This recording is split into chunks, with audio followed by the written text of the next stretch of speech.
ஆச்சி கொழுக்கட்டை மாவு வந்தாச்சு. ஆச்சி கொழுக்கட்டை மாவிற்கு கொழுக்கட்டை அச்சை கேட்டு வாங்குங்கள். அழகு தரும் மூலிகைகள், ஆரோக்கியம் தரும் மருத்துவர்கள். டாக்டர் ஸ்ரீவர்மாஸ்.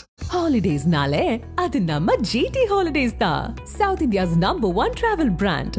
கூலி ஆடியோ லான்ச் மிக பிரம்மாண்டமாக நடந்துகிட்டு இருக்கு. இந்த ஆடியோ லான்ச்சில் நீங்கள் யார் யார் ஸ்பீச்சுக்கோலாம் வெயிட் பண்ணிட்டு இருந்திருப்பீங்க. முக்கியமாக சூப்பர் ஸ்டார் ரஜினிகாந்த் அவர்களுடைய ஸ்பீச்சு கூட நிறைய பேர் வெயிட் பண்ணிட்டு இருந்திருப்பீங்க. ஆனால் நான் முக்கியமாக கலாநிதி மாறன் அவர்களுடைய ஸ்பீச்சுக்கு தான் வெயிட் பண்ணிட்டு இருந்தேன். ஏன் அப்படின்னா ரஜினிகாந்த் அவர்களுடைய ஒரு தீவிர தொண்டன், தீவிர ரசிகன், தீவிர பக்தன் போலவே அவர் வந்து பேசுவார். அவங்களோட எமோஷன்ஸ் எல்லாம் இவர் கன்வே பண்ணிட்டு இருப்பாரு. அதனாலேயே நான் இவருடைய ஸ்பீச்சுக்கு மிகப்பெரிய ஃபேன். இந்த ஆடியோ லான்ச்சில் அவர் என்னென்னலாம் பேசினாரு அப்படிங்கிறத இந்த வீடியோவில் நம்ம பார்க்க போகிறோம். எடுத்த உடனே ரஜினிகாந்த் அவர்கள் ஒன் அண்ட் ஒன்லி சூப்பர் ஸ்டார்னு நீங்க எல்லாருமே சொல்லிட்டு இருக்கீங்க. அதுல எனக்கு துளியும் உடன்பாடு இல்ல. அவர் தான் ஒன்லி சூப்பர் ஸ்டார். இங்க அவரை தவிர வேற எந்த சூப்பர் ஸ்டாருமே கிடையாது. அவர் தான் ஒரே சூப்பர் ஸ்டார். அவரு ரியல் லைஃப்ல மட்டும் சூப்பர் ஸ்டார் இல்லைங்க, அவர் ரியல் லைஃப்லயுமே சூப்பர் ஸ்டார் தான். ஏன் அப்படின்னா அவரு எங்க இப்ப நீங்க ஏர்போர்ட் போனாலும் வந்துட்டு அவர் மட்டும்தான் தனியா போவாரு, அவரே தான் தனியா வருவாரு. எல்லா இடத்துலயுமே சிம்பிளா இருப்பாரு. ஏன் இதை நான் சொல்றேன்னா, இப்போ இந்தியால எந்த சிஎம்மா இருந்தாலும் அவர் போன் அடிச்சா இந்த இந்தியாவில் இருக்க எல்லா ஸ்டேட்ல இருக்க சிஎம்மும் அவருடைய ஃபோன் காலை எடுப்பாங்க. அந்த அளவுக்கு the most influential person in Indiana அது ரஜினிகாந்த் அவர்கள் தான்.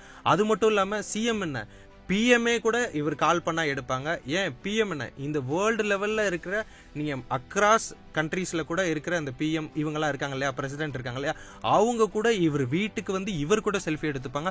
அந்த அளவுக்கு ரியல் லைஃப்லயுமே ஒரு சூப்பர் ஸ்டாரா வாழ்ந்துகிட்டு இருக்கவர் தான் சூப்பர் ஸ்டார் ரஜினிகாந்த் அவர்கள். இவர் நினைச்சிருந்தா ஒரு போன் கால் போட்டு இவருக்கு ஒரு போஸ்டிங்கோ, ஒரு கவர்னரோ இல்ல ஒரு எம்பியாவோ ஈஸியா ஆயிர முடியும். ஒரு எஸ்கார்ட்டோட வீட்டுல அழகா ரெஸ்ட் எடுத்துட்டு ஈஸியா சம்பாரிச்சுட்டு வாழ்க்கையை லக்ஸரியஸா என்ஜாய் பண்ணிட்டு போகலாம். மிகப்பெரிய ஒரு இன்ஃப்ளூயன்ஷியலான பர்சனாகவும் இருந்துட்டு போயிருக்கலாம். ஆனா அதை அவர் பண்ணாரா? 75 வயசுலயும் உழைச்சிக்கிட்டு இருக்காரு. 75 வயசுலயும் இந்த அளவுக்கு எனர்ஜெட்டிக்கா இந்தியாவோட மிகப்பெரிய ஒரு சூப்பர் ஸ்டாரா வளம் வந்துகிட்டு இருக்காரு. இப்போ கரண்டா இந்தியன் சினிமால ரெக்கார்ட் மேக்கரும் தலைவர் ரஜினிகாந்த் அவர்கள் தான், ரெக்கார்ட் பிரேக்கரும் ரஜினிகாந்த் அவர்கள் தான். இங்க ரெக்கார்டு வைக்கணும்னாலும் சரி, அந்த ரெக்கார்டை பிரேக் பண்ணணும்னாலும் சரி, சூப்பர் ஸ்டார் ரஜினிகாந்த் அவர்களால் மட்டும்தான் முடியும்.